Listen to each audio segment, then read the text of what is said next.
જ્યારે પાર્લામેન્ટ ચાલતી હોય ત્યારે કોઈ પણ મહત્વની જાહેરાતો ઇવન પાર્લામેન્ટની બહાર પણ નથી કરી શકાતી. જી બિલકુલ. એને પણ વિશેષાધિકાર કહેવાય છે. તો અહીં તો અમેરિકાનો રાષ્ટ્રપતિ જાહેરાત કરે છે ટ્વીટ કરીને. જો એમાં કંઈક ફાયદારૂપ હતું તો એ ક્યારના ઢોલ વગાડવા માટે હોત ને હોર્ડિંગો ને પોસ્ટરો ને છાપામાં પાના ભરી આપવા માટે હોત સ્વભાવ પ્રમાણે, તો આપણે સસ્તો માલ છોડી અને અમેરિકાનો મોંઘો માલ શા માટે ખરીદીએ છીએ? એવી કઈ નસ આપણી દબાયેલી છે ડોનાલ્ડ ટ્રમ્પ પાસે? વિચાર તો કરો, 140 કરોડ કરતા વધારેની વસ્તીના દેશનો ચૂંટાયેલો વડો એક બીજા દેશના વડાને ખુશ કરવા માટે નાચે ગાય છે. આ તો શું કઈ મુજરાનો પ્રોગ્રામ હતો? 1%, 1.25%, 1.5%. હવે ત્યાંથી પેલા 25% લઈ ગયો હતો ટ્રમ્પ, એમનો પરમ મિત્ર આવો હોય તો પછી તમારે દુશ્મનની જરૂર જ ના પડે. અહીંથી નહીં તો ત્યાંથી વિગતો તો લોકો સામે આવવાની છે અને એ દિવસે રોષ ભભૂકી ઉઠશે લોકોમાં. કારણ કે જો આ પ્રકારે અમેરિકાનું સોયા આવે, અમેરિકાની મકાઈ આવે, અમેરિકાનો કપાસ આવે, તો ભારતનો ખેડૂત એની સામે ક્યાંય બે ભેંસ રાખીને પણ કરકસરથી ગુજરાન, એ જે છેલ્લો આધાર, એ આધારનો પાપ આ સરકાર કરી રહી છે.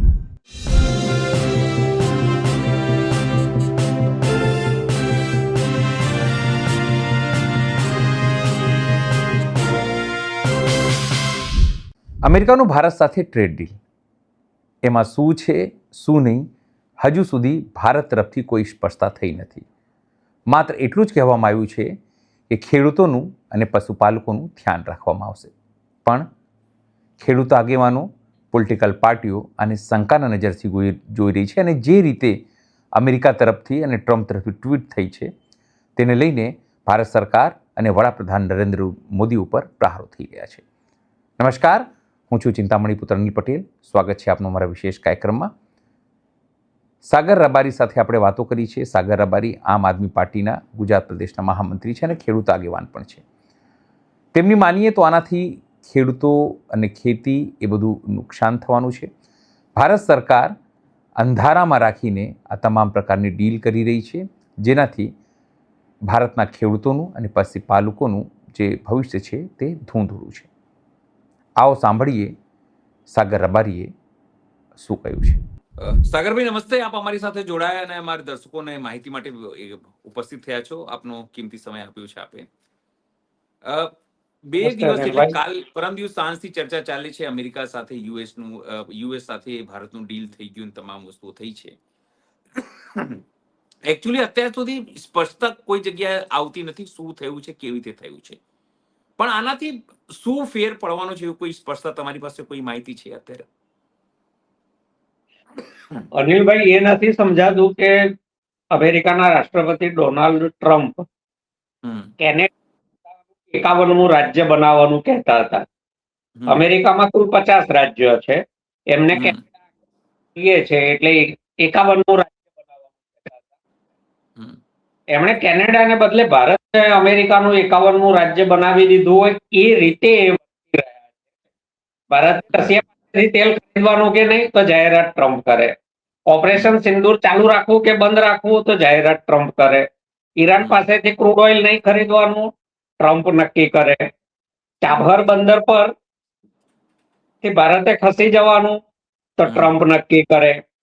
હવે ભારત અમેરિકા અને જેના ઉપર હમણાં અમેરિકા એક રીતે તો એની પાસેથી ક્રૂડ ઓઇલ ખરીદશે એવી જાહેરાત પણ ટ્રમ્પ કરે. અને ટ્રેડ ડીલ થઈ ગયું છે એવી જાહેરાત પણ ટ્રમ્પ કરે. તો 140 કરોડની જનતાના ચૂંટેલા પ્રતિનિધિ શું કરે છે? ભારત અત્યારે ખરેખર કોણ ચલાવી રહ્યું છે એ જ સમજાય નહીં. આ સૌથી ગંભીર સવાલ છે. ભારતના સાર્વભૌમત્વનો સવાલ છે, ભારતની લોકશાહીનો સવાલ છે. જ્યારે પાર્લામેન્ટ ચાલતી હોય ત્યારે કોઈ પણ મહત્વની જાહેરાતો ઇવન પાર્લામેન્ટની બહાર પણ નથી કરી શકાતી. જી બિલકુલ. એને પણ વિશેષાધિકાર ભંગ કહેવાય છે. હમ, તો અહીં તો અમેરિકાનો રાષ્ટ્રપતિ જાહેરાત કરે છે ટ્વીટ કરીને, હમ, અને વડાપ્રધાન આભાર માને છે ટ્વીટ કરી. હમ, દેશને કશી ખબર નથી, ના ભારતની સંસદને ખબર છે. જે અત્યારે બજેટ ઉપર ચર્ચા કરી રહી છે એને ખબર નથી અધિકૃત રીતે કે આવું કોઈ ડીલ થયું છે. અને છાપામાં વેપાર મંત્રી આવીને કહે છે કે અમે ખેડૂતોના હિતોનું રક્ષણ કર્યું. હમ, એનો મતલબ શું થયો કે ડીલ થઈ? બિલકુલ. તો પછી લોકોથી અજાણ કેમ રાખવામાં આવે? હમ. આ એક ગંભીર સવાલ છે. બીજું, નહીં, એક મિનિટ સાહેબ, જો પરમ દિવસે રાત્રે વડાપ્રધાન જ્યારે ટ્વીટ કરે છે એની અંદર ક્યાંય નથી લખતા કે યુએસ સાથે ડીલ થઈ છે. એટલું જરૂર લખે છે કે ભાઈ 18% ટેરિફ થઈ ગયું છે હવે એમ. બીજા દિવસે અમિત શાહ ટ્વીટ કરે છે એની અંદર લખે છે ઇન્ડો યુએસ ટ્રેડ ડીલ. અને પછી અનિલભાઈ, જ્યારે એનડીએ ની બેઠક થાય છે ને એની અંદર હાર તોડા થાય છે પીએમ મોદીના, ત્યારે તેઓ કહે છે કે ભાઈ અમે લોકોએ કરી દીધું. હોબાળો થાય છે અને બધું. એટલે સાંજે, એટલે કે કાલે 24 કલાક પછી પિયુષ ગોયલ એવું કે છે ભાઈ અમે ખેડૂતોના હિતોનું ધ્યાન રાખીશું. આ તમામ વસ્તુ થાય છે એટલે સ્પષ્ટતા સાથે કોઈ જગ્યાએ આવ્યું નથી કે ભાઈ કયા પ્રકારનું ટ્રેડ ડીલ થયું છે, કયા કયા પ્રકારનું ક્લોઝ ભારત તરફથી નહીં. જેમ તમે કીધું એ પ્રકારે અમેરિકા તરફથી બધું કહેવામાં આવ્યું કે 500 કરોડનું અમે આ કરીશું, 700 કરોડનું આ કરીશું, ખેતીની વસ્તુ 0% થઈ ગઈ છે. આ બધી વસ્તુ અમેરિકા તરફથી આવી છે. પણ ભારત તરફથી, ભારતના સરકાર તરફથી, ભારતના મંત્રી તરફથી સ્પષ્ટ સાથે કોઈ દસ્તાવેજ નથી આવ્યો કે કોઈ ડીલ કે કોઈ સાઇન થઈ હોય કે આ તમામ વસ્તુઓ થઈ હોય. તો આ ભારત દેશના ઇતિહાસમાં પહેલી વખત આવું થયું છે કે અડધી રાત્રે પીએમ ટ્વીટ કરે, બીજા દિવસે છાપામાં આવી જાય પણ સંસદને ના ખબર હોય કે કયા પ્રકારની ડીલ થઈ છે, કયા પ્રકારનું દસ્તાવેજ છે, ક્યાં સહી થઈ, ક્યાં શું થયું એમ. અને પાછા સન્માને સ્વીકારી લે. એક્ઝેક્ટલી, સંપાને સ્વીકારી લે છે. સન્માન સ્વીકારી લે. આ એટલા હા. માટે પબ્લિક ડોમેન અને પાર્લામેન્ટથી છુપાવવામાં આવે છે, દેશના લોકોથી છુપાવવામાં આવે છે કે જે બોલે છે ને એ જુઠ્ઠું બોલે છે. આ આખી જુઠ્ઠાઓની ટોળી છે. એ ક્યારેય સાચું બોલતી નથી. તમે જુઓ, ડોનાલ્ડ ટ્રમ્પનું જે ટ્વીટ છે ને, એ પહેલા દુનિયાની સૌથી મોટી લોકશાહી તરીકે શરમ આવે એવું ટ્વીટ છે. બિલકુલ. એમાં એ શું શબ્દો વાપરે છે? વી સ્પોક અબાઉટ મેની થિંગ્સ. અમે ઘણી બાબતો ઉપર વાત કરી, including trade and ending the war with Russia and Ukraine. Russia અને અમેરિકાના રશિયા યુદ્ધને રોકવા અને વેપાર સહિતની. He agreed to stop buying Russian oil and to buy much more from the United States and potentially Venezuela. એ સંમત થયા રશિયાથી તેલ ખરીદવાનું બંધ કરવા અને અમેરિકા પાસેથી અને સંભવિત વેનેઝુએલા પાસેથી ઘણું વધારે સંમત થયા એવો એનો અર્થ છે. એઝ પર હિઝ રિક્વેસ્ટ, એમની વિનંતી, 140 કરોડ કરતા વધારે વસ્તીના લોકશાહી દેશનો વડાપ્રધાન એને માટે રિક્વેસ્ટ, એટલે રિક્વેસ્ટના ઘણા અર્થ છે. વિનંતી પણ થાય, બીજો અર્થ આજીજી કરી એમ પણ થાય, કાકલુદી કરી એમ પણ થાય. તો આ ત્રણમાંથી એમણે શું કર્યું અને શેને માટે? તેના માટે કર્યું. અમેરિકાને ભારતના બજારની ગરજ છે. ભારતને એટલી અમેરિકાની ગરજ નથી, કારણ કે વસ્તીની દ્રષ્ટિએ ઘણો નાનો દેશ છે. એટલે કઈ આપણને બહુ મોટું બજાર ત્યાં મળી જાય શક્ય નથી. પણ એને એના ઉત્પાદનો વેચવા માટે ભારતની ગરજ છે, જરૂર છે. બીજું, સ્ટ્રેટેજિકલી ચીનની સામે એને ભારતની ગરજ છે. તો અહીંયા વેપાર કોઈ સગપણ સંબંધો હોતા નથી. ગરજનો લાભ અમેરિકાને ગરજ છે તો મહત્તમ ભારતની તરફેણમાં ડીલ થવું જોઈએ. એ કોઈ પણ ચૂંટાયેલા દેશના વડા ફરજ અને જવાબદારી હોય છે કે પોતાના દેશના હિતમાં મહત્તમ ફાયદો થાય એ રીતની ડીલ કરે. આપણે તો એવું ડીલ કર્યું છે કે જે દેશની સંસદ અને દેશના લોકોથી સંતાડવું પડે છે. જો એમાં કંઈક ફાયદારૂપ હતું હમ તો એ ક્યારના ઢોલ વગાડવા માટે હોત ને હોર્ડિંગો ને પોસ્ટરો ને છાપામાં પાના ભરી ભરી જાહેરાતો આપવા માંડ્યા હોત સ્વભાવ પ્રમાણે. હમ એના કરતા આગળ છે. હમ United States will charge a reduced reciprocal tariff, lowering it from 25% to 18%. America એનો ટેરિફ વેરો 25% થી ઘટાડીને 18% કરશે. એવી જ રીતે એ લોકો એટલે કે ભારત એનો વેરો ઘટાડતા શૂન્ય કરી દેશે. એટલે અમેરિકાથી ગમે તેટલું લાવો કોઈ વેરો આવશે નહીં. અને શેમાં કે બધામાં કે છે the prime minister also committed to buy American. વડાપ્રધાન એટલે કે નરેન્દ્ર મોદીજી પ્રતિબદ્ધ થયા અમેરિકન સામાન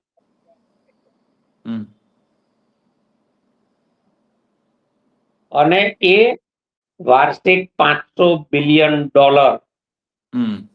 નો સામાન છે. અત્યારે ભારત અમેરિકાનો માંડ 45-46 બિલિયન ડોલરનો વેપાર છે. એટલે એ 10 ગણો કરી દેશે.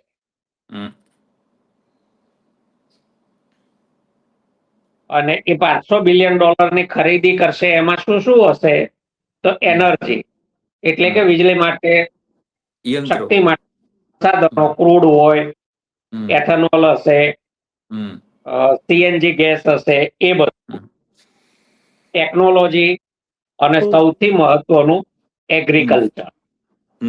અમેરિકાના ખેત ઉત્પાદનો જે અત્યાર સુધી ઊંચા ભારતમાં આવી શકતા નહોતા એ ભારત ખરીદશે, કોલસો ખરીદશે અને બીજી ઘણી બધી વસ્તુઓ ખરીદશે. તો આ કોણ નક્કી કરે છે? અત્યાર સુધીનો જે અનુભવ છે, ટ્રમ્પે કીધું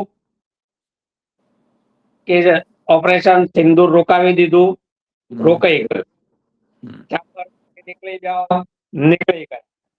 રશિયા પાસેથી ક્રૂડ ના ખરીદો તો અત્યાર સુધીમાં આપણે ધીરે ધીરે કરીને લગભગ નહીવત કરી દીધું.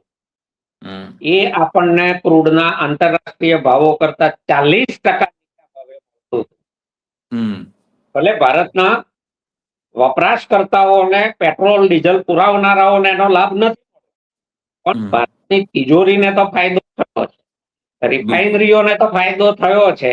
કારણ 40% નીચા ભાવે રશિયા આપણને ક્રૂડ આપતું હતું. તો આપણે સસ્તો માલ છોડી અને અમેરિકાનો મોંઘો માલ શા માટે ખરીદીએ છીએ? એવી કઈ નસ આપણી દબાયેલી છે ડોનાલ્ડ ટ્રમ્પ પાસે? કોઈક તો નસ છે જેને ઈચ્છે પડે છે. અને એક્સટેન્ડ ફાઇલ નું જે એક લીક આવ્યું ઇમેજ, એ ડાન્સ એન્ડ સેંગ, એ નાચ્યા. કેમ? તો અમેરિકાના પ્રમુખને ખુશ કરવા માટે. વિચાર તો કરો, 140 કરોડ કરતા વધારેની વસ્તીના દેશનો ચૂંટાયેલો વડો એક બીજા દેશના વડાને ખુશ કરવા માટે નાચે, ગાય છે. આ તો શું કઈ મુજરાનો પ્રોગ્રામ હતો?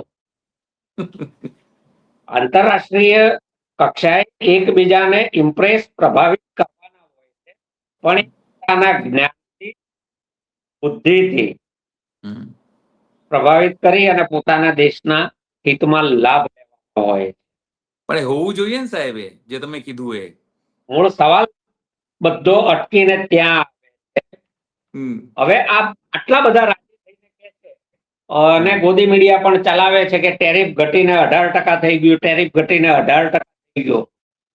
પણ એમાંથી એક પણ માણસ એવું નથી કહેતો કે ડોનાલ્ડ ટ્રમ્પ અને નરેન્દ્ર મોદીની દોસ્તીમાં ડોનાલ્ડ ટ્રમ્પ બીજી વાર જ્યારે સત્તામાં આવ્યા એ પહેલા ભારતથી નિકાસો ઉપર અમેરિકા કેટલો વેરો લગાવતું હતું?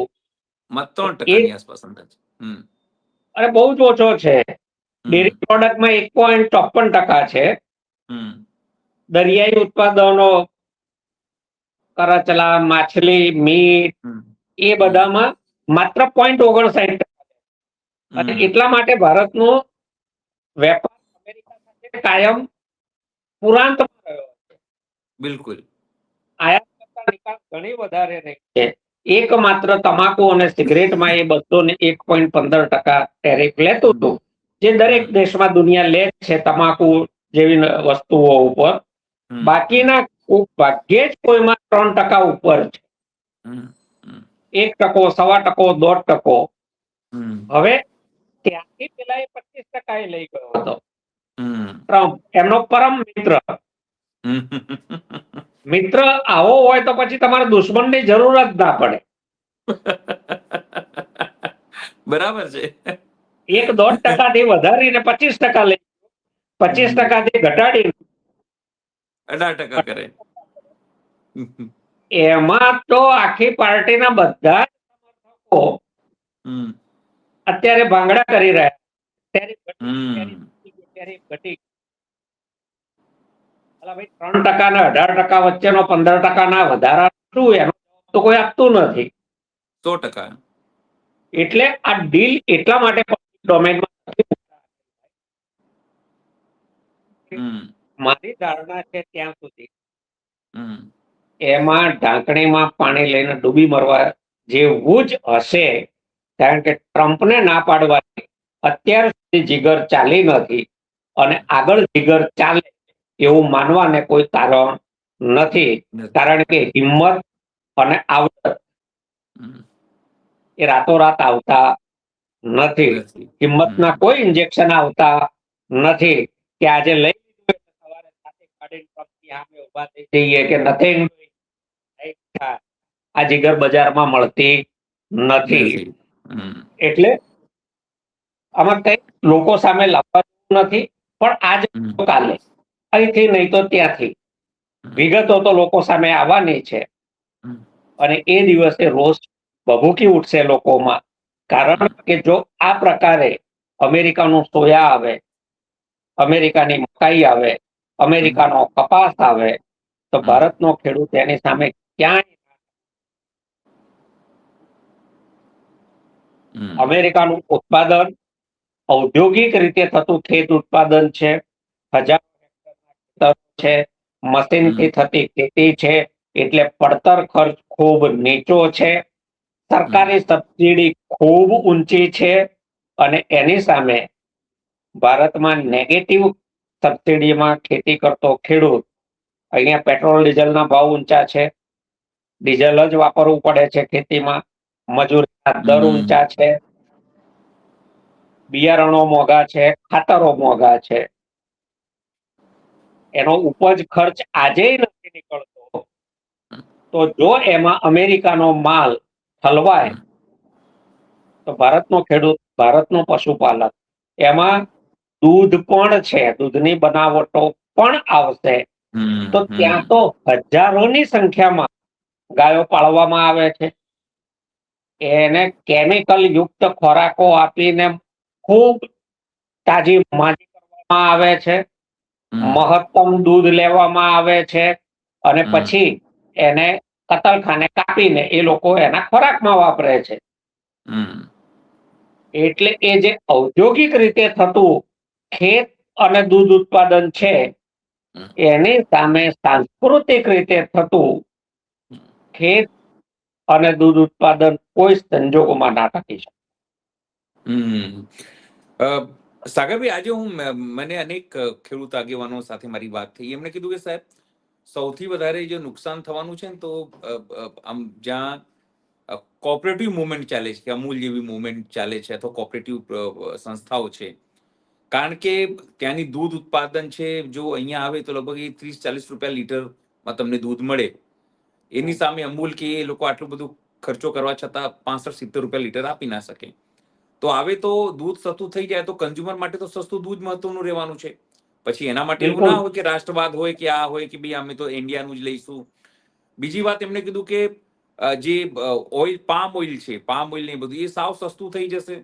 તો આપણા જે મગફળી પકાવતા ખેડૂતો છે, કે કપાસ પકાવતા ખેડૂતો, જે ઓઇલ કે આ બધી વસ્તુઓ થાય છે, કોટન થાય છે, એ બધું સસ્તું થઈ જાય તો આપણા ખેડૂતો તો માર્કેટમાં ટકી જ નહીં શકે એ લોકોને ટક્કરમાં. હું એ જ કહું છું કે એ ટકી શકે એવું છે જ નહીં. અને બીજું, ભાજપના ભ્રષ્ટાચારે એની કોઓપરેટિવ ડેરીઓને ખોખલી કરી નાખેલી છે. અંદરથી ઉધઈની જેમ કોરી ખાધી આ ડેરીઓની આર્થિક સ્થિતિ અત્યારે એવી કોઈ મજબૂત નથી કે એ હમ, ટક્કર લઈ શકે, પહેલી વસ્તુ. હમ, એટલે હમ, એમનું અંદર આર્થિક રીતે ખોખલી થઈ ગયેલી ડેરીઓ છે. લોનો હમ, લઈ લઈને એ લોકો ચલાવતા છે અત્યારે. બીજું છે કે અહીંયા પશુપાલન પણ એ રીતે મોંઘું છે. અહીંયા હમ. ઔદ્યોગિક રીતે પશુપાલન કરવામાં આવતું નથી. નથી. અહીંની ગાયના દૂધના ઉત્પાદનમાં અને ત્યાંની ગાયના દૂધના ઉત્પાદનમાં, હમ, ઇવન અહીંની ભેંસના દૂધની ઉત્પાદન ક્ષમતા અને ત્યાંની ગાયની ઉત્પાદન ક્ષમતા, એમાં આસમાન જમીનનો ફરક છે. તો હમ, સરખા ખર્ચથી હમ, ખૂબ વધારે દૂધ મળતું હોય તો પડતર નીચી જ જવાની છે. હમ, અને આમાંથી આ તારાજીમાંથી હમ, દેશના ખેડૂતો અને પશુપાલકોને કોઈ બચાવી શકે તો માત્ર ભારતનો ગ્રાહક બચાવી શકે. હમ, એ જો ભારતીય વસ્તુઓ, જેમ ટ્રમ્પ કહે છે મેક અમેરિકા ગ્રેટ અગેન, હમ, એમ ભારતના લોકોએ, સરકાર એમાં કઈ મદદ નહીં કરી શકે, કરશે જ નહીં, એની ત્રેવડ નથી. પણ ભારતના લોકો જો નક્કી કરે કે અમે ભારતીય ખેત ઉત્પાદનો જ ખરીદીશું, અમે ભારતીય દૂધ ઉત્પાદનનો જ વાપરીશું, તો જ ભારતનો ખેતી અને ખેડૂત પશુપાલક ટકી શકશે. પણ Otherwise, પણ મારો સવાલ એ છે કે લોકો પાસે અત્યારે ખરીદ શક્તિ માટે પૈસા નથી.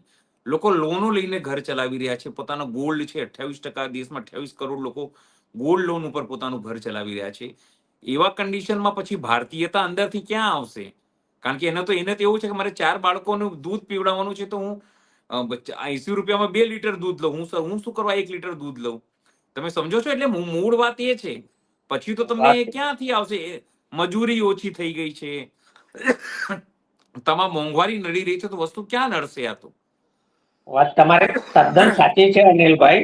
હમ, અને એના કરતા પણ ગંભીર વિષય એવો છે કે હમ, આ રીતે કરેલા આંતરરાષ્ટ્રીય કરારો હમ, સરકારો બદલ્યા પછી પણ હમ.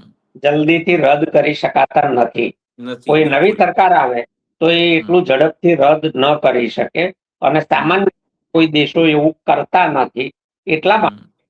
કે એમાં પેલા વ્યક્તિની નહીં, દેશની પ્રતિષ્ઠા, વિશ્વસનીયતાનો સવાલ. કે આજે બિલકુલ. ભારત કરાર કરે, કાલ હમ, તોડી નાખે, તો હમ. ભવિષ્યમાં એની રીતે કરાર કરીને ફાયદો શું? એ તો બિલકુલ. સરકાર બદલાય એટલે કરાર તોડી નાખે, એવી એક હમ, છાપ પડે. એટલે હમ, અત્યારે આ સરકાર હમ, જે નુકસાન ભારતના ભવિષ્યને કરવા જઈ રહી છે, હમ, એ ફરીથી સુધારી શકાય એવું મને લાગતું નથી. અને સુધારી શકાય તો એમાં ઘણા વર્ષો વીતી જશે, ઘણા હમ, વર્ષો વીતી જશે. અને અત્યારે જે હમ, લોકો, ધારો કે તમે વર્ણવી એ પરિસ્થિતિ તદ્દન સાચી છે, હમ, તદ્દન સાચી છે. પણ એ પરિસ્થિતિ માટે જવાબદાર કોણ છે? હમ. કોણ જવાબદાર છે? સ્વાભાવિક છે, લોકો જ જાતે જવાબદાર છે. તમે બે વસ્તુને છે ને હમ, વિચાર કરો. આ ખૂબ ગંભીર અને વિચારવાની વસ્તુ છે. હમ, દેશ જ્યારે આઝાદ થયો હમ, ત્યારે દેશમાં શિક્ષણનું પ્રમાણ સાવ નહિવત હતું. હમ, સમાજ રૂઢિચુસ્ત કુરિવાજોને કારણે પછાત હતા. હમ, દરેક સમાજ મોટે હમ, ભાગે પછાત હતા. શિક્ષણ નહોતું, હમ. અંધશ્રદ્ધા હતી, તાપ અને મદારીઓનો દેશ તરીકેની વૈશ્વિક છાપ પડી ગયેલી હતી. બિલકુલ. એવા લોકોએ હમ, ખૂબ બુદ્ધિશાળી, શિક્ષિત અને દીર્ઘ દ્રષ્ટા લોકોને મત આપીને ચૂંટ્યા હતા. અને એટલે આજે ભારત જ્યાં કંઈ પહોંચી શક્યું છે, બિલકુલ. એ અભણ લોકોએ ચૂંટેલા શિક્ષિત નેતાઓને કારણે પહોંચી શક્યું છે. હમ, 75 વર્ષ પછી હમ, દેશ શિક્ષિત થયો. હમ, સમાજો ઘણા કુરિવાજો અને અંધશ્રદ્ધાઓમાંથી બહાર આવી ગયા. હમ, હમ, ટેકનોલોજી વિકસી, વૈશ્વિક છાપ વિકસી, હમ. આર્થિક સદ્ધરતા આવી. એ વખતે તો કંગાલ હતા. આજે બિલકુલ. આર્થિક રીતે પણ સદ્ધરતા, દેશની ઇકોનોમી પણ $4 ટ્રિલિયન તરફ જઈ રહી છે.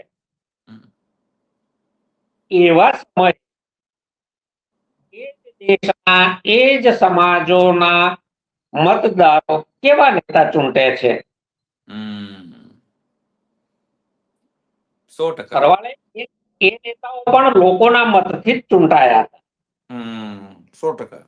અને એમને મત આપનારા અશિક્ષિત હતા, ગરીબ હતા, પછાત હતા, પણ એમણે નેતાઓ દીર્ઘદ્રષ્ટા શિક્ષિત પસંદ કર્યા હતા, હિંમતવાન પસંદ કર્યા હતા.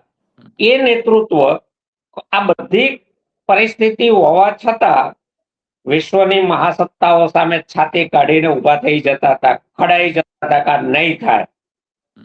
આઝાદી પછી પણ એ થયું, પણ 75 વર્ષ પછી એવું શું થયું કે આજે ભારતનું નેતૃત્વ દુનિયામાં છાતી કાઢીને મહાસત્તાઓને જવાબ નથી આપી શકતું, ચૂપ રહેવાનું પસંદ કરે છે. તો આ નેતાઓ, આ નેતૃત્વ અલ્ટિમેટલી લોકશાહી લોકોની છે. જેવા લોકો છે, જેવી લોકોની પસંદગી છે, એવી સરકાર ચૂંટાય છે. તો આ લોકોએ, મતદારોએ વિચારવાની વસ્તુ છે કે આજની સ્થિતિ માટે કોણ જવાબદાર અને આપણે શું ભૂલ કરી કે આજે આપણી હાલત આ થઈ છે. બિલકુલ. એટલે આપણી હાલત છે, બીજાને દોષ દેવા કરતા આપણે આત્મમંથન કરવાની વધારે જરૂર છે. આ બિલ લાગુ થાય તો ભારતમાં ખેતી અને પશુપાલનનું ભવિષ્ય જરાય નથી. એઆઈ રોજગારો ખતમ થઈ રહ્યા છે. દેશની 5 મોખરાની આઈટી કંપનીઓએ છેલ્લા 3 વર્ષમાં 1,05,000 સોફ્ટવેર એન્જિનિયરો છૂટા કરી દીધા એઆઈ ને કારણે. 100% સર. શહેરોમાં રોજગાર નથી, સરકારમાં ભરતી નથી, ઇન્ડસ્ટ્રીઝમાં રોબોટ કામ કરવાની સંખ્યા વધતી જાય છે, એટલે ફેક્ટરીઓમાં જરૂર નથી, સરકારમાં ભરતી નથી, બીજા ધંધા રોજગાર ચાલતા નથી, વૈશ્વિક હરીફાઈ ટકી શકતા નથી. ત્યારે એકમાત્ર આશરો ખેતી અને પશુપાલન હતો કે પોતાની તો કોઈકની જમીન ભાગે રાખીને, ભાડે રાખીને પણ રોટલો રળી ખવાય, 2 ભેંસ રાખીને પણ કરકસરથી ગુજરાન ચાલી જાય. એ જે છેલ્લો આધાર હતો, એ આધારનો પાપ આ સરકાર કરી રહી છે. બિલકુલ સાગરભાઈ, આપની બિલકુલ વાત સાચી છે. આપ જોડાયા અને પોતાની વાત મૂકી અને જે રીતે સમગ્ર ટ્રેડ ડીલ થઈ છે, એમાં શું થયું છે, શું નહીં, એક્ઝેક્ટ સ્પષ્ટતા આવી નથી, પણ ધીરે ધીરે આવશે. પણ એ ખૂબ ઘાતક છે એટલી વાત હવે લોકોને પણ ધીરે ધીરે સમજાવવા લાગી. સાગરભાઈ, આપ જોડાયા, આપનો ખૂબ ખૂબ આભાર સર અમારા દર્શકો સાથે. વાત મૂકવાની તક આપવા બદલ અનિલભાઈ આપનો પણ ખૂબ ખૂબ આભાર. બિલકુલ સર, બિલકુલ. સાગર અબારીના વાતથી આપ કેટલા સહમત છો, જરૂરથી અમારા કોમેન્ટ બોક્સમાં કોમેન્ટ કરજો. એ સિવાય અમારી યુટ્યુબ ચેનલ લાઈક કરો, સબસ્ક્રાઇબ કરો, બેલ આઇકન દબાવો. સાથે અમારી વેબસાઇટ છે www.gujaratplus.in. ત્યાં પણ તમે વધુ અપડેટ થઈ શકો છો. અત્યાર માટે બસ આટલું જ. નમસ્કાર.